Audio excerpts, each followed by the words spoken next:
જય હિન્દ દોસ્તો, આજે તમારા સમક્ષ લઈને આવ્યો છું એસએસસી દ્વારા રિલીઝ કરવામાં આવેલ એમટીએસ અને હવાલદારની પોસ્ટ પર જે વેકેન્સી ની નોટિફિકેશન આપવામાં આવેલ છે. તમે જોઈ શકો છો એની ફોર્મ ફિલઅપ કરવાની ડેટ સ્ટાર્ટ થઈ ગઈ છે. 27 જૂનથી સ્ટાર્ટ થઈ ગયા હતા. 31 જુલાઈ એની લાસ્ટ ડેટ રહેશે. જે ફી ભરવાની છે ડેટ એ 1 ઓગસ્ટ છે. તમારી જે એક્ઝામ છે એ ઓક્ટોબર અથવા નવેમ્બરમાં કન્ડક્ટ કરવામાં આવશે, જે કોમ્પ્યુટર બેઝ છે, સીબીટી કોમ્પ્યુટર બેઝ ટેસ્ટ. એક સેન્ટર સર્વિસ ગ્રુપ સીની પોસ્ટ છે, નોન ગેજેટેડ. તમે જોઈ શકો છો અહીંયા એમટીએસની કુલ 4887 વેકેન્સી છે. એ જ રીતે હવાલદારની 3439 વેકેન્સી છે. આ જે ભરતી છે તમે દરેક અલગ અલગ લેંગ્વેજમાં તમે આપી શકો છો એની એક્ઝામ. એટલે આપણે ગુજરાતીમાં પણ આ એક્ઝામ આપી શકીશું. તો ગુજરાતના જે કેન્ડિડેટ છે એમના માટે એક સારો એવો તક છે. એની જે એજ લિમિટ છે એ 1 ઓગસ્ટ સુધી ગણવામાં આવશે. 1 ઓગસ્ટ સુધીમાં તમારી જે છે એજ એ એમટીએસ માટે 18 થી 25 વર્ષની હોવી જોઈએ અને હવાલદાર માટે 18 થી 27 વર્ષની અંદર તમારી એજ હોવી જોઈએ. અલગ અલગ કેટેગરી માટે રિઝર્વેશન આપે છે, જેમ કે એસસી એસટી માટે 5 વર્ષ, ઓબીસી માટે 3 યર. એ રીતે તમે ચેક કરી શકો છો પીડીએફમાં અલગ અલગ રિઝર્વેશન સાથે.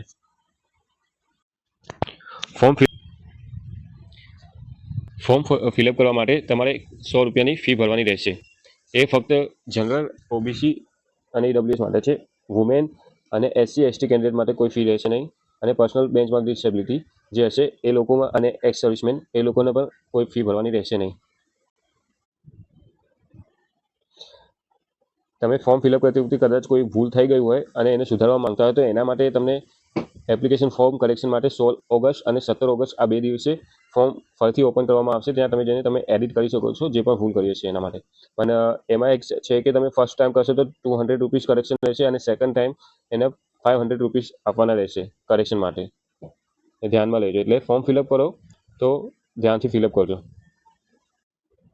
અહીં જોઈ શકો છો તમે કે ફર્સ્ટ ટાઈમ હશે તો 200 અને સેકન્ડ ટાઈમ હશે તો એ 500 તમારે એની ફીસ પે કરવી પડશે. આ એક્ઝામ 13 રિજનલ લેંગ્વેજમાં આપી શકાય છે. એમાં તમે જોઈ શકો છો ગુજરાતી પણ એક લેંગ્વેજ છે, જેમાં તમે આ એક્ઝામ ગુજરાતીમાં પણ આપી શકશો. આપણા ગુજરાતી માટે એક બેસ્ટ છે કે જે એસએસસીમાં તમને ચાન્સ પ્રોવાઈડ કરે છે. આ એની કોમ્પ્યુટર બેઝ એક્ઝામ પેટર્ન રહે છે, જેમાં તમારે 2 સેશનમાં આની એક્ઝામ હશે, સેશન 1 અને સેશન 2. સેશન 1માં તમારે મેથેમેટિક્સ એન્ડ રિઝનિંગ હશે, જે 20 ક્વેશ્ચન હશે મેથેમેટિક્સ અને રિઝનિંગના. એ દરેકના એક ક્વેશ્ચનના પર ક્વેશ્ચન 3 માર્ક રહેશે, જેમાં તમે 20 ક્વેશ્ચનના 60 માર્ક્સ મળશે. એની તમને 45 મિનિટ આપવામાં આવશે. બરાબર છે. અને જે સેશન 1 છે એ સિર્ફ તમારે ક્વોલિફાઈંગ રહેશે. એમાં તમારે કોઈ નેગેટિવ માર્કિંગ પણ નહીં રહે. હું તમને આગળ બતાવીશ. અને સેશન 2 રહેશે એ તમારા જનરલ અવેરનેસ, જીએસ અને ઇંગ્લિશ લેંગ્વેજ અને કોમ્પ્રિહેન્શનનો રહેશે, જે 25 ક્વેશ્ચન હશે. પર ક્વેશ્ચન 3 માર્ક્સ હશે. એટલે દરેક જનરલ જીએસના 25 ક્વેશ્ચનના 75 માર્ક્સ અને ઇંગ્લિશના 75. તો તમારે કુલ ટોટલ 150માંથી તમારું મેરિટ બનશે, મેરિટ લિસ્ટ. એના પર તમને 45 મિનિટ આપવાના છે.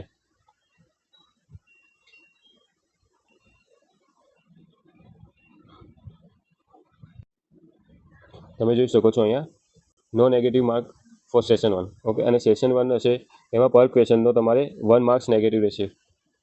અને સેશન 2માં તમારે એક ક્વેશ્ચન ખોટો પડશે તો એના 1 માર્ક્સ નેગેટિવ માર્કિંગ રહેશે. 1 ક્વેશ્ચનનો 1 માર્ક નેગેટિવ માર્ક્સ રહેશે. અને જો તમારે રાઈટ હશે તો એક ક્વેશ્ચનના તમને 3 માર્ક્સ મળશે. તમે પીડીએફમાં જોઈ શકો છો. એનો ડિટેલ સિલેબસ તમને અહીંયા જોવા મળી જશે. અને તમે જો એમટીએસ જોડે હવાલદારનું ફોર્મ ફિલઅપ કર્યું હશે અને તમે હવાલદાર માટે ક્વોલિફાય થયા હશો તો તમે હવાલદારમાં એક ફિઝિકલ એફિશિયન્સી ટેસ્ટ અને પીઈટી અને પીએસટી બંને ટેસ્ટ આપવાની છે. ફિઝિકલ ટેસ્ટમાં કંઈ એટલું હાર્ડ નથી. તમને ખાલી વોકિંગ કરવાનું છે, ચાલવાનું છે 1600 મીટર 15 મિનિટમાં. અને ફિમેલ માટે છે 1 કિલોમીટર 20 મિનિટમાં. અને જે પીએસટી છે એમાં તમારી હાઇટ મેજર કરવામાં આવશે. એમાં 157.5 મેલ માટે રહેશે અને એમને ચેસ્ટ 81 સેન્ટીમીટર પ્લસ 5 ફૂલેલી સેન્ટીમીટર ફૂલેલી હોવી જોઈએ. અને ફિમેલમાં 152 સેન્ટીમીટર એમની હાઇટ જોઈશે. અને એમને ચેસ્ટની આપવામાં આવે. એમને વેઇટ હશે જે 48 કેજી હશે. મિનિમમ 48 કેજી હોવો જોઈએ. જે ઇમ્પોર્ટન્ટ નોટિસ હતી એ મેં તમને જણાવી દીધી છે. તમારે વધુ જાણકારી જોઈતી હોય તો તમે પીડીએફ વાંચી શકો છો. યાદ રાખજો 31 જુલાઈ 31 જુલાઈ છે, લાસ્ટ ડેટ છે. તો બને એટલું જલ્દી ફોર્મ ફિલઅપ કરી નાખશો. અને કોઈ પણ તમને જરૂર હોય તો તમે મને કોમેન્ટ સેક્શનમાં કોમેન્ટ કરી દેજો, તો હું તમને કરી દઈશ. અને ફોર્મ ફિલઅપ કરવામાં તમને કોઈ પ્રોબ્લેમ થતી હોય તો એ કહેજો, તો હું એના પર વિડીયો બનાવી દઈશ. Thank you so much for watching.